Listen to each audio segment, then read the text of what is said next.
We are going to be talking Vic Fangio and the Miami Dolphins defense.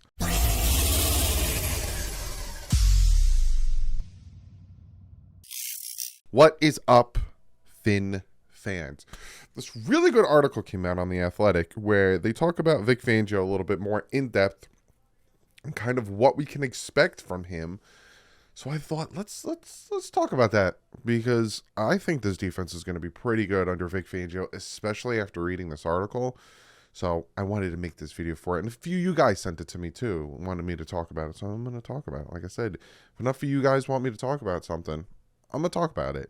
But before we jump into that, some other news came out yesterday. Let me pop it up. Boom. The Miami Dolphins have signed tight end Durham Smythe to a contract extension through 2025. I like the move. You guys know I like Durham Smythe. He reminds me a little bit of Anthony Fasano, especially with Mike Gesicki not there anymore. Durham Smythe got a lot more play time than Gesicki did, and he fits in this offense a little bit better. So it just made sense. I have a little bit of the contract details here. They're saying the Dolphins are signing tight end Durham Smythe to a 2-year contract extension for $7.7 million with 5.5 fully guaranteed. I don't know the exact which year and what and how much. The total of the deal includes a raise to $4.5 million for 2023. Max value at 8.75. So right now the Miami Dolphins are sitting at about $1.9 million. So there's going to be more moves to be made. And I honestly think that what this did is the trickle effect. I think you're going to start seeing more of our guys get restructures, more of our guys getting extensions. Christian Wilkins, Connor Williams, those are two guys that come to mind. Especially Christian Wilkins. He deserves one. And if they do a contract extension on him, that $10 million that we're paying him this year is probably going to be reduced by, let me throw out, $6 million. And then Connor Williams, give him an extension, also would probably drop down his cap hit as well. And then obviously you have Zach Sealer is another possibility for a contract extension. So that's just a little bit of the news that broke that I wanted to bring to you guys. And now, I'm not going to read word for word all the stuff in this article. It's a very good article. I'll tag it. I'll put it in the description. And it incorporates Vic Fangio and his mom, his family, a little backstory on who he is, his career, and all that stuff. But there's a few tidbits that I want to talk about that involve the Miami Dolphins, that involve his coaching, that involve what this team might look like. So we're going to jump into it. So it starts off by saying Fangio has a lot of secrets, which helps explain why his defense gets the better of NFL offenses. It helps explain why Fangio's defense exists and why this season the Cardinals, Chargers, Eagles, Packers, Panthers, Rams, and Seahawks are expected to borrow heavily from it. Let me say that again. Cardinals, Chargers, Eagles, Packers, Panthers, Rams, and Seahawks. That's 7 teams are going to be using Vic Fangio's defense. It explains why Fangio was offered six NFL defensive coordinator jobs out of 10 openings this offseason, as well as at least 4 last season, and explains why he is reportedly the highest paid defensive coordinator in NFL history. He was offered 6 this year, and he chose the Miami Dolphins. He could have went to 5 other teams, but he chose the Miami Dolphins. In the past 11 years, Fangio has presided over 8 defenses that finished in the top 10 in fewest points allowed. Only 8 teams allowed more points than the Miami Dolphins in 2022. The expectation then is for considerable improvement. So Vic Fangio, over 11 seasons, 8 defenses. So only 3 times did Vic Fangio's defense not finish top 10 with fewest points. The Dolphins were, 24th. So I do math if you don't know. The Dolphins were 24th in the NFL in points allowed. 3 times and out of 11 years did Fangio's defense not be in the top 10 points allowed. Like, come on. 3-time All-Pro Jalen Ramsey, acquired in the trade with the Rams, should help the cause. Based on Ramsey's past production, Fangio says he could be the best cornerback he's worked with. He's pumped to work with some of his unit's other standouts, including safety Javon Holland, defensive lineman Christian Wilkins, cornerback Xavier Howard, outside linebacker Jalen Phillips, and pass rusher Bradley Chum, who he has coached in Denver. And Fangio says he believes he can get more out of the players with room to grow, among them linebackers Jerome Baker, Channing Tindall, and safety Brandon Jones. This is why I wanted to talk about this, and this is why I titled the video whatever I titled. It had to do something with how good this defense is going to be, because this was my biggest problem with Josh Boyer, right? Josh Boyer at times last year, the defense did well against the Browns, against the Steelers, against the Patriots. There was times that the Dolphins defense did well, but there were some times the Dolphins defense was putrid against the Bears, against the Lions, against the Bills, against the Chargers. They were pretty decent. But you see what I'm getting at? He never, hid the shortcomings, right? A good defensive coordinator, Brian Flores, was able to hide the shortcomings, the linebacking core, right? Hide it. Or if injuries happen, you kind of, okay, we're going to avoid this by doing this. And I love that Vic Fangio said, I'm not going to blitz because I need to. I'm going to blitz because I want to. Boyer felt like he blitzed because he needed to at times. And it just didn't work. Whereas now, I'm excited to see what one of the best defensive coaches in the NFL can do with some of our young, good talent, because that defense is filled with young, good talent. And then you add this veteran in Jalen Ramsey in, it's going to get even better. They will be coached and deployed in ways they have not been previously, and ways they would not have been in previous iterations of the Fangio's defense. The proliferation, why do people gotta use big words for, of his namesake system has led offensive minds to work at finding cracks in it. So now comes Fangio's counter move. This part, when I read, let me just read this part for you guys. He has been bragging to me about how he has created a new coverage, says Chiefs offensive coordinator Matt Nagy and the head coach of the Bears in Fangio's final season there. He knows everyone is trying to get this Fangio defense. He's super proud of it, and he should be. So this is what people need to understand, and this is what makes me the more I think about, like, I'm sitting here and I'm worrying about the right tackle, and I'm worried about the offensive line, and I'm worried if Tua can stay healthy, and I'm worried if Tua can continue to progress like he has, and can he go from being I ranked him around probably like the 14th, 13th best quarterback to can he get back in the top 10 and blah, blah, blah. I'm worried about all that stuff. And then I stepped back and I thought about the defense. And I thought about the fact that constantly Vic Fangio has said he has taken this sabbatical, this last year off, to watch the offenses, to watch the Chiefs, to watch the Bills, to watch the Chargers, to watch Burrow, to watch the Eagles, he was a part of the Eagles, to watch all of these prolific offenses, to watch the Dolphins, right? We were 6th rank.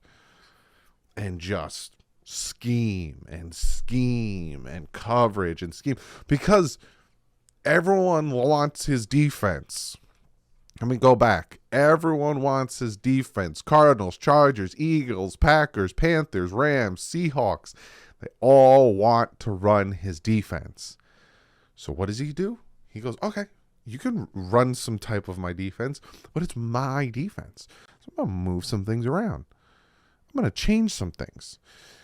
Fangio won't be recycling the same playbook he used while coaching the Saints' renowned Dome Patrol linebacker unit of Ricky Jackson, Vaughn Johnson, Sam Mills, and Pat Swiling, or asking Dolphins linebackers to do everything Aldon Smith, Patrick Willis, Navarro Bowman, and Ahmed Brooks did when Fangio led them in San Francisco. He evolves based on offenses, according to Ronaldo Hill, who joined Fangio as Miami's pass game coordinator after working for him in Denver.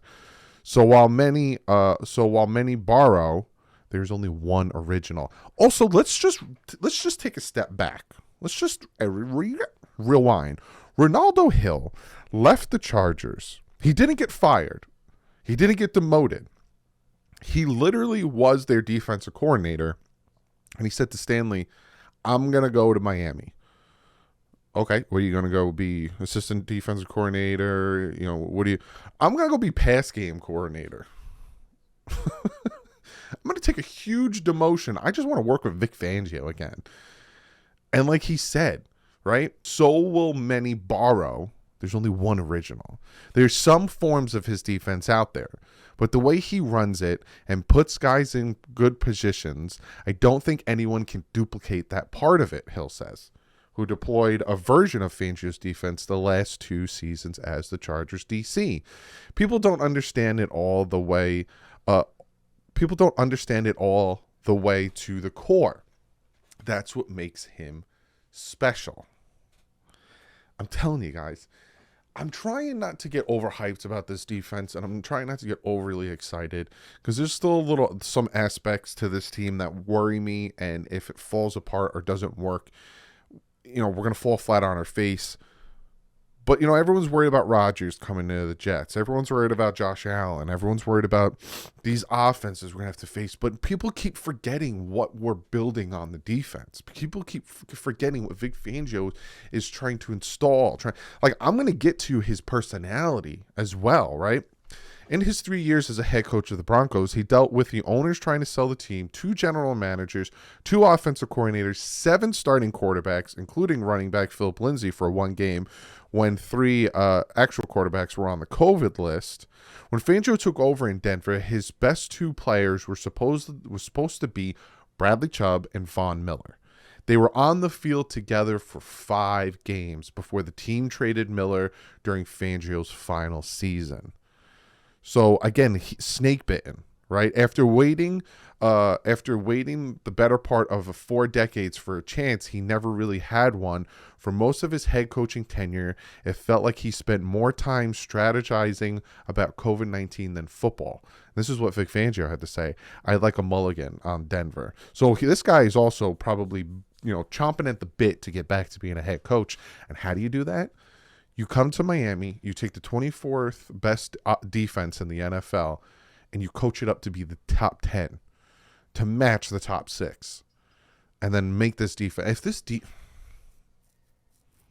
I got to stop myself. I'm getting too excited. I'm a defensive guy. I play defense, so I'm just like if you watched the live streams with me and you heard how I was talking about the defense and you heard how I was calling out things and you heard how I was like, they're putting the corners on an island and why are you doing this? You need to send pressure here. And I love defense. I like offense, obviously, you know, the yin and yang, but I'm a big defensive guy. I loved working with Vic, and he has great respect for him as a coach. Broncos general manager Greg Penn says he's smart, steady, and works his tail off. We had great partnership. Vic's reputation around the league speaks for itself, and I know he'll have tremendous success in Miami. That's the other thing, and that's kind of where we're going to start to transition in this conversation is the person Vic Fangio and the coach Vic Fangio, right? Because I'm talking scheme, I'm talking what he's going to bring and all that stuff, but there's a person there too. Fangio's legendary game planning coaches meetings push the limit for endurance like an ultra marathon. He requires every position coach to learn all aspects of the game plan, even details that don't concern them. While Fangio controls the remote control and holds court for hours on end, it's not uncommon, multiple witnesses say, for his assistants' eyelids to get heavy and heads to drop forward. This man is a beast, and I love that aspect of it. I love that he is holding these guys accountable. And you saw that, right? You saw that difference in our past defenses. Our pass game, you know, the corners, safeties, really good. But our run game was hot garbage. We can get after the quarterback. And we can have, Ndamukong Suh and Cameron Wake. And we can have all these sacks. But we can't stop the run if our life depended on it.